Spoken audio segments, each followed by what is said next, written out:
I just very briefly focus on two projects that we are working on for the West Bengal Heritage Commission, which I would say in many ways do represent shared heritage. Very briefly, I'll touch on them here. I'm happy to discuss further later on during the tea break or whenever, if anybody would like to. So I'm not going into the background to these projects, I'm not going into any detail, but it's literally just a taster. So the first one that I talk about, can you see the image? Okay. There are literally just 2 slides per project, that's all. So 4 slides. So the first one that I thought I'd flag up is the Catching Graham Memorial Chapel, which is in Kalimpong. And just very briefly, to give you a bit of a background, it was set up by the Dr. Graham's Homes in Kalimpong, for those of you who don't know, was set up by a Scottish missionary towards the end of the 19th century. And it was a home for basically the tea garden children, racially mixed children who had been sort of abandoned by their fathers, Scottish British fathers, and whose mothers' families didn't really want them because they were many of them illegitimate. So Reverend Graham and his wife set up this huge home on a 300-acre site. The lady died in 1919, and at that time there was no chapel on the premises. There had been talk of building a chapel. So when she died, he decided to actually push ahead with the chapel and named it after his wife. And so this is the chapel which was built. And it actually stands over there. It's modelled on the Church of Scotland chapel, which was in London at that time, the St. Columba's Church. The architect was Henry Lennox Anderson, whose father, James McVicar Anderson, actually built St. Columba's Church. Henry Lennox Anderson didn't come to India, so he didn't know exactly what he was dealing with. And so we think that he possibly basically picked up the drawings for St. Columba's Church, made a few modifications and sent the drawings out. And then it was built over here with local stone, local labor, local supervision. And with Reverend Graham going back and forth, conveying instructions through his letters, sometimes from here, sometimes from there. So this chapel got built by 1925. In 1925 it was consecrated. It's interesting because in style it's nothing like anything that was there before. It's also interesting because many of the fittings and fitments came from outside, not least the stained glass, which was done by Dr. Douglas Strong, who James will know a lot about, renowned stained glass artist from Scotland. Am I right? Yes. Okay. Subsequently, now comes the interesting thing, which is that this chapel stands in an earthquake-prone area. So obviously, it started showing cracks. And there have been history of repairs and many inappropriate repairs as it went along. And finally, the 2011 Sikkim earthquake really rang the alarm bells, and the chapel was closed. So since 2011, the chapel has been closed. It's a chapel in use, which is on a school residential compound. So the children have been using it for the last so many years continuously. Since 2011, they have not been able to use the chapel.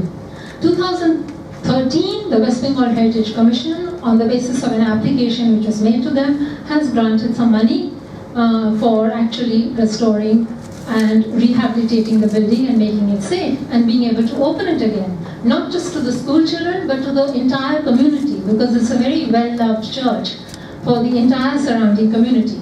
So some of the problems which we see, cracks in all the arches, through cracks which you can see in the arches and the floors, the stained glass has gone out of kilter, the west gable wall has moved, has skewed, and not least there's subsidence of the hillside. So this is where we stand today. We are right now on the verge of entering into investigations. The money has come from the Planning Commission from the Centre for doing the work. Now we are about to get into investigations for this building. So that's one. And the second building, which I want to just flag up, is also interestingly a Scottish missionary building, which predates the other one by about 50-60 years. And this one is in Calcutta. So this was built by Alexander Duff, who was also a Scottish missionary, who came out to Calcutta and he set up the first, the Scottish Church College over here. When there was a schism in the Church of Scotland in the 1830s, he had to move out, 30s or 40s? 1840s, he had to move out of the original building, and then this new building was built, which is huge. It's enormous. And it sits right in the heart of North Calcutta, where you will be going, I think, tomorrow. So you may not actually go this side, but it sits. But you'll be able to tell what I mean when I say that it's enormous. It's sitting in a very congested area. You cannot even actually take a photograph of the building. So since that time, the building has had a very checkered history, and this is what it is today. So this, you cannot photograph it, you cannot see the entire frontage, but it's entirely there. The entire building is there. All the bays, all the columns, all the floors, everything is there. It's just that it's just been left to sort of gradually decay. So this building is another one that has been taken up by the West Bengal Heritage Commission. As Parthu said, buildings within Calcutta, the Heritage Commission can take up provided there's an application. So this building is currently in the care of the Calcutta Police, and they put an application to the West Bengal Heritage Commission asking them if they would help them rescue this building. So this is where we are. For this building, the money that has been given is certainly not enough for the entire project, but we hope that we'll be able to make it at least secure, the first part, and do one sample portion of restoration, and then see if we can attract more money. And the last thing I'd like to talk about is, therefore, where are we? What are the challenges that we're talking of? In both cases, primarily making the buildings safe for use, while at the same time retaining as much original fabric as possible. In the former project, there is, and that's then where it bifurcates, then the concerns are slightly different in the two buildings after the initial concern. The first one, which is a chapel, which is very much already has a use, we simply have to make it available again for the use that it was always put to ever since the time it was built. So in that project, the real challenge is in building in safeguards against factors beyond our control, such as earthquake, rain, subsidence. What do we do about it if such things happen again? Because very clearly the structure is not designed to take into account all these problems. For Duff College, the problem is very different. It's a problem of sustainability. Fortunately, it's in government hands, so it's not under threat of demolition. It's under threat of falling down because of dereliction, but it's not under threat of demolition. However, we still have to find a sustainable use for this enormous premises. So that's where we come into what do we do? How do we involve the community? What do we do about this building? But the first thing is to make it possible for us to even begin to think about doing something with the building. So that's where I am, and that's where I end. I shall let James take over now. So I thought I'd just put these two out as two thinking points, and then we can see.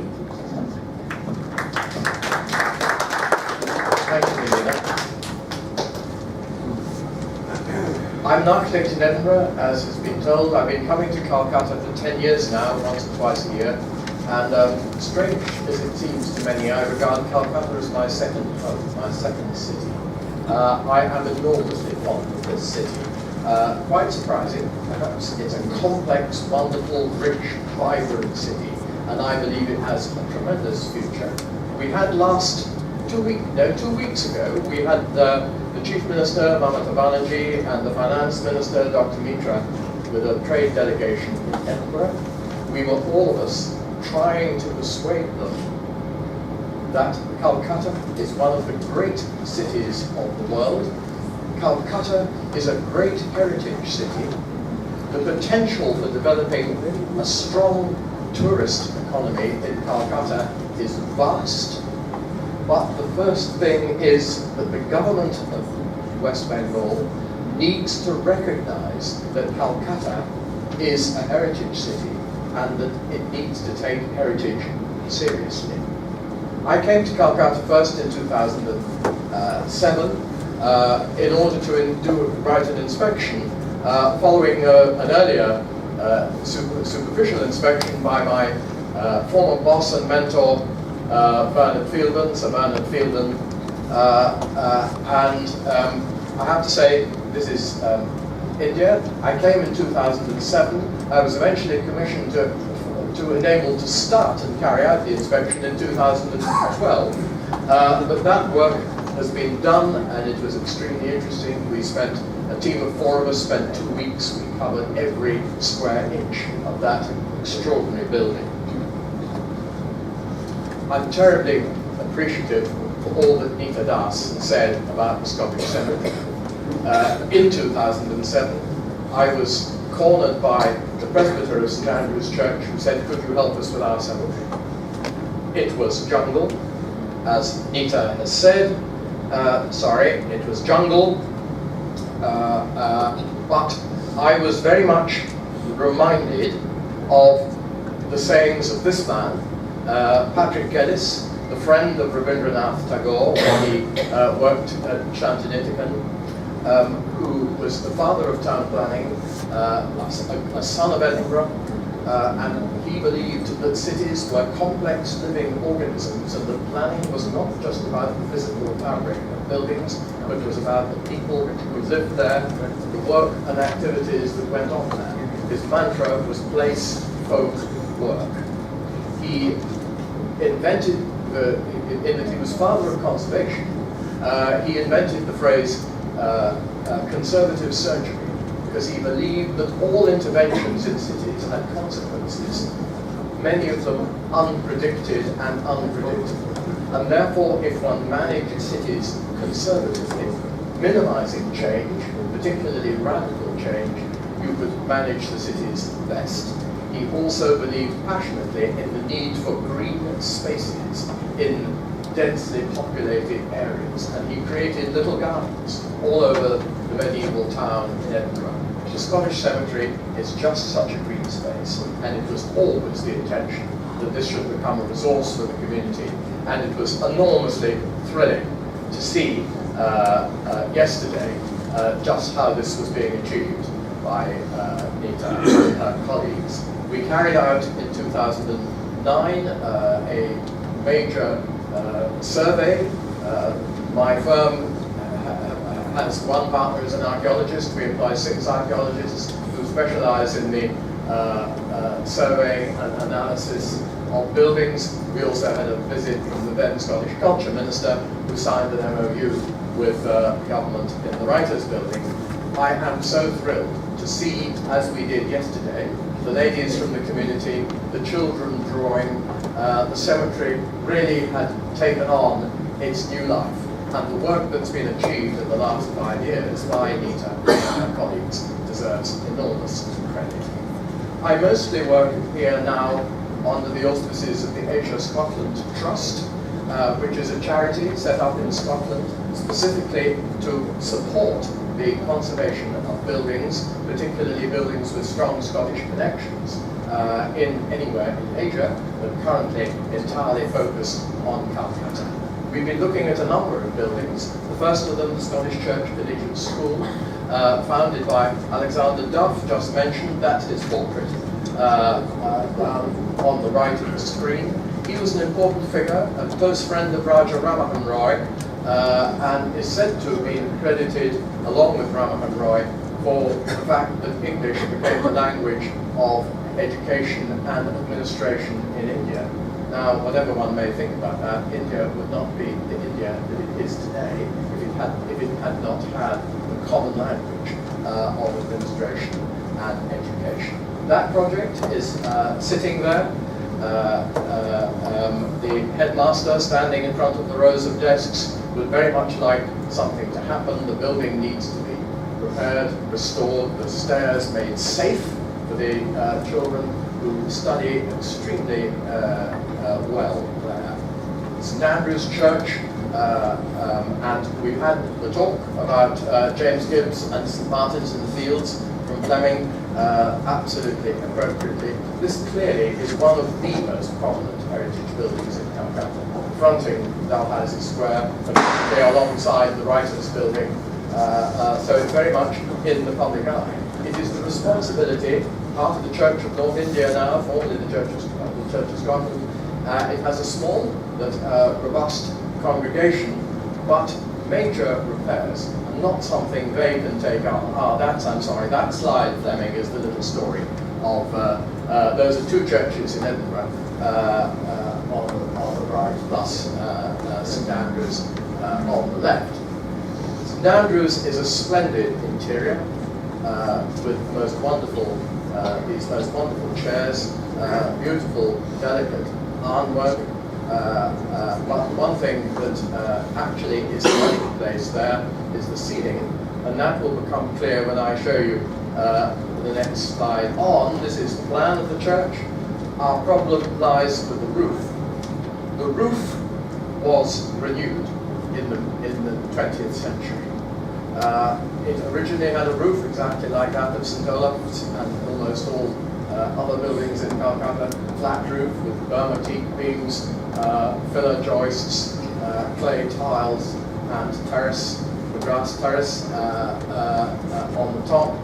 That clearly failed, and they replaced it with lightweight agricultural steel trusses covered with corrugated asbestos with galvanized steel gutters.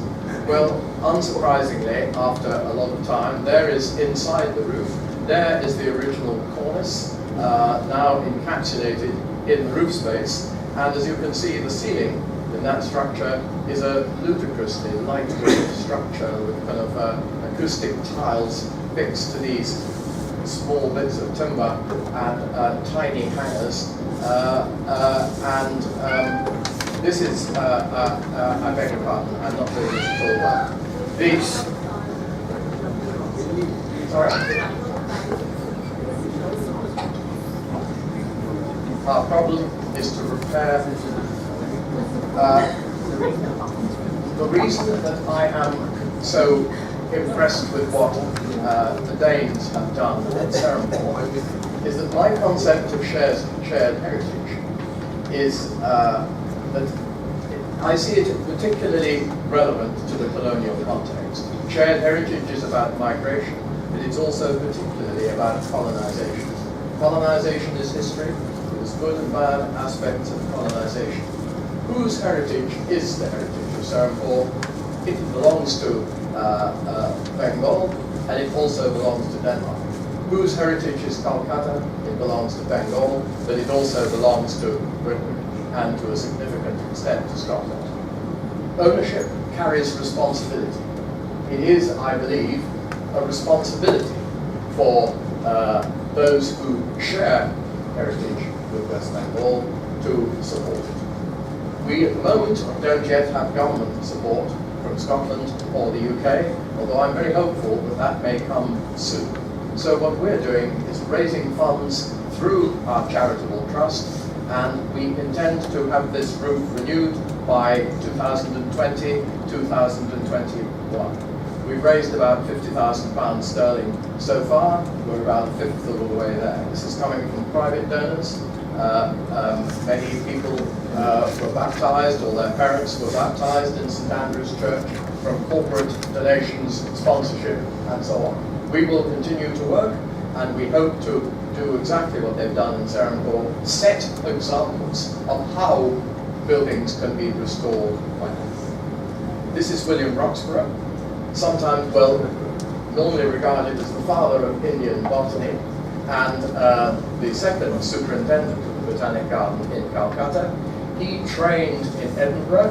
The gentleman with the hat on the left is his teacher, Professor John Hope, and the building on the right, which was the Edinburgh, the Royal Botanic Garden, Edinburgh's entrance house and gardener's house. The upper floor was Professor Hope's lecture room, and it was in the upper floor of that building that William Roxourgh learned his botany. When he came to Calcutta, they built a house for him in the 1790s, and this is an old photograph of what that house was. He is commemorated in the garden as father of Indian botany. This is the house as it is now. It has been derelict for a long time. I think it's 50 years since it's been in use, and inevitably it has deteriorated, but very remarkably a new project has emerged from the unlikely source of the University of Sussex in Brighton. And this is a project to set up a centre for the study of the history of botany and meteorology in the Indian Ocean region. This is all to do with climate change. It is to do with looking at the evidence of past climate change through botanical